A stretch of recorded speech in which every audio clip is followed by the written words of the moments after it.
on the surface area, not me, just for surface area. Okay. Okay. All right, so first of all, I want to talk about the ink itself because I saw some people, their prints were kind of oily because the ink was not mixed. So this one you can see it needs to be mixed. So I'm just using the popsicle stick to kind of stir it up a little bit. This is water soluble, even though it does seem oily. It is actually water soluble.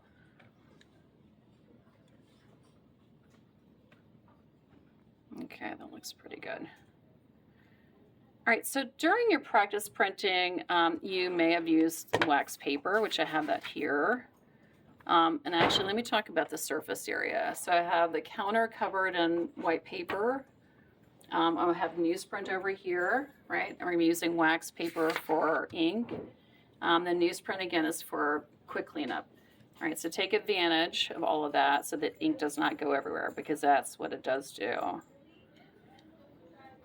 All right, so instead of just like doing a blob, and you can put some on the wax paper if you want to, and everyone will have access to this color, so just leave it here in the center. There's probably going to be 2 stations for printing, so you can just put the ink right in the middle.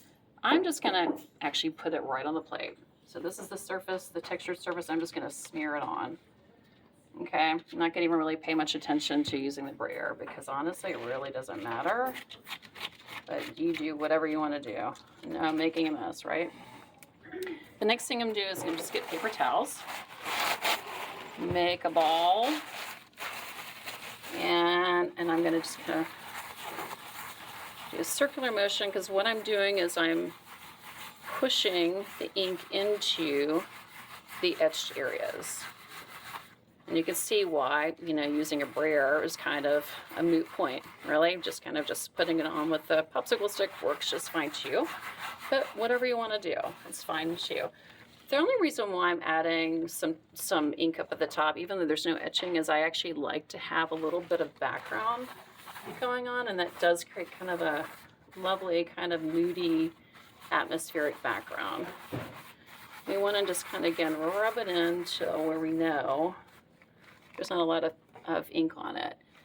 Think about your lines. Like I can actually kind of go through here to sort of create maybe more lines that represents your hair. You can do that as well. You could even get a brush and create some other lines if you want to as well. Okay, so this gets thrown away. All right, so immediately just throw away your paper towel so it's not in the way. All right, so we're going to go ahead and go over to the printing station. And we're going to do practice paper first. So here's our practice paper, which is underneath the press. I'm putting the paper down here. We're going to mist it. Just a quick little mist. Okay, the ink side goes down. And again, this is our practice, but we're actually going to be using one of our practice prints for something else, so don't throw them away. So don't throw away your practice unless it's just terrible, okay? Unless it didn't print well or if it's smudged or whatever. So the newsprint is basically keeping the ink potentially off the blanket or off the board here. So add some newsprint, and then we're going to put the blanket back over. And we're going to take it through the press.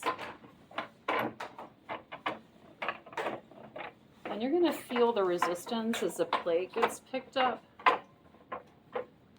And then there will be kind of a break where you don't feel the pressure as much, but you can also just kind of lift up the blanket. And you want to come on this side? Thank you. Until it passes all the way through. What you don't want to happen is to continue, do you see that little jump? So the plate just passed through. What you don't want to do is have this board go all the way through, because then you've got to feed it back and it's really challenging. All right, so I'm going to go a little bit more.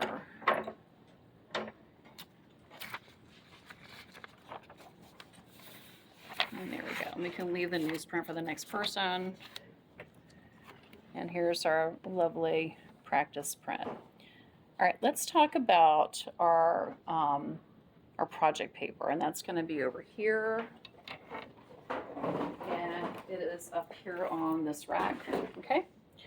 And it's already been cut to basically, there's a 2-inch border all the way around.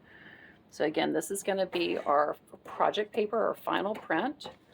And now pay attention, one side is textured, okay, and one side is not. My recommendation is to print it on the non-textured side. So feel it and find the side that's not textured.